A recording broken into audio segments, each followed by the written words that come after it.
मेष राशी Eris 16 November ते 30 November हा काळ मेष राशीच्या व्यक्तींसाठी कसा असणार आहे हे आपण या व्हिडिओमध्ये बघणार आहोत। जे चॅनलवर नवीन आहेत किंवा पहिल्यांदाच माझे व्हिडिओ बघतायत त्यांच्यासाठी म्हणून सांगतो की हे जे प्रेडिक्शन्स आहेत हे संपूर्णपणे रमलशास्त्र, गौडी विद्या आणि कार्टोमेन्सी या 3 विद्यांवर आधारित आहेत आणि याच्यामध्ये वैदिक ज्योतिषशास्त्राच्या कुठल्याही संकल्पनांचा विचार आपण केलेला नाही।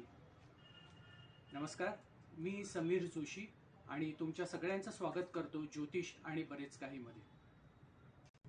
या काळात मेष राशीच्या व्यक्तींचं सगळं लक्ष त्यांच्या पर्सनॅलिटीकडे, त्यांच्या व्यक्तिमत्वाकडे, ते कसे दिसतायत, कसे बोलतायत, कसे वागतायत, आपण अजून सुंदर कसे दिसू, अजून आनंदी कसे राहू याकडे सगळं लक्ष राहणार आहे।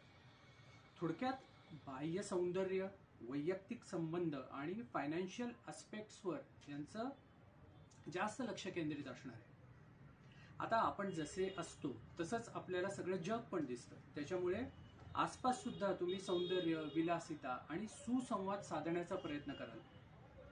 आपण फेमस व्हावं, लोकांनी आपल्याकडे अट्रॅक्ट व्हावं असा एक जबरदस्त आत्मविश्वास तुमच्यामध्ये या पिरियडमध्ये दिसून येतोय। आपल्या नातेसंबंधाबद्दल एक दृढ असा दृष्टिकोन निर्माण होईल। आता मेष राशीची लोक जी असतात ना ती मुळातच खूप हट्टी असतात, फायटर असतात, सतत लढाईसाठी तयार असतात आणि प्रत्येक लढाई आपणच जिंकावी असं त्यांना वाटत असतं। पण त्यामुळे होतं काय की या स्वभावाचा त्यांच्या नातेसंबंधांवर विपरीत परिणाम होतो। त्यांनी जर या स्वभावाला मुरड घातली ना तर संपूर्ण जग जिंकायची त्यांच्यामध्ये ताकद असते।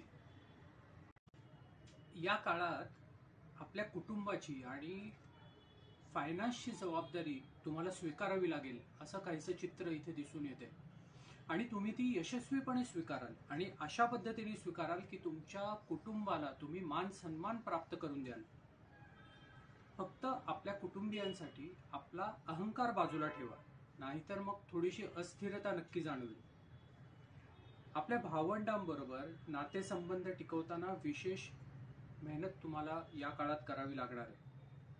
अर्थात वेळ आणि तुम्ही दाखवत असलेली मॅच्युरिटी याच्यामुळे पुढे सगळे संबंध ऑटोमॅटिक सुधारतील। तुम्ही जर नवीन काही शिकण्याचा प्रयत्न करत असाल तर थोडासा स्ट्रगल इथे करावं लागेल। मेहनत, परिश्रम आणि पंक्च्युअलिटी ठेवलीत ना तर तुम्हाला तुमचं ध्येय सहज साध्य करता येईल। फ्लेक्झिबिलिटी, मॅच्युरिटी, हार्डवर्क आणि दृढ निश्चय ठेवा।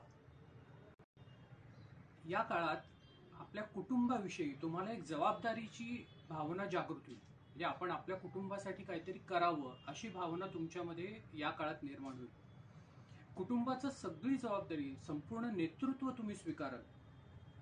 आपल्या कुटुंबाची सेवा करण्याची, त्याचा वारसा पुढे नेण्याची, आपल्या कुटुंबाच्या परंपरा जपण्याची, कुटुंबाच्या गरजा पूर्ण करण्याची वृत्ती या काळात तुमच्यामध्ये निर्माण होईल आणि हेच तुम्ही तुमच्या मुलांना सुद्धा पुढे शिकवाल। सर्जनशीलता, प्रेम, व्यावसायिक दृष्टिकोन आणि मेहनतीचं महत्त्व तुम्ही त्यांना या पिरियडमध्ये समजावून द्याल। आता आपल्या कामाच्या ठिकाणचं बघायचं म्हटलं तर सर्व्हिसमध्ये तुम्हाला थोडेसे इमोशनल फिलिंग यायला होणार आहे। काम पूर्ण डेडिकेशननी तुम्ही कराल पण थोडेसे क्लॅशेस होण्याची शक्यता इथे दिसते। ते कशामुळे? तुमच्या शॉर्ट टेम्पर्डनेसमुळे। आता यावर उत्तम उपाय म्हणजे काय तर तुम्ही रेग्युलर एक्सरसाइज करा आणि आपला आहार उत्तम ठेवा। या काळामध्ये थोडीशी पाठदुखी किंवा सर्दी, खोकला असे बारीक सारीक दुखणी तुम्हाला होऊ शकतात, त्याच्यामुळे आपल्या हेल्दी डाएटवर तुम्ही लक्ष द्या आणि थोडंसं मेडिटेशन करा। आपला बिझनेस आणि पार्टनरशिप बद्दल जर बोलायचं झालं तर पार्टनरशिपमधून एक अतिशय चांगला आर्थिक लाभ इथे संभवतोय।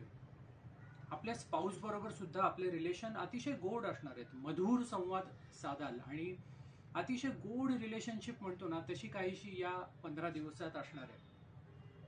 बरं, तुम्ही जर R&D क्षेत्रात असाल, सर्जन असाल, डिटेक्टिव्ह किंवा गुप्तचर खात्यात काम करत असाल, सरकारी खात्यात, लॉ फील्डमध्ये किंवा सोशल सर्व्हिसेसशी निगडीत काही कार्य करत असाल ना तर ह्याच्यामध्ये तुम्हाला भरपूर यश मिळणार आहे।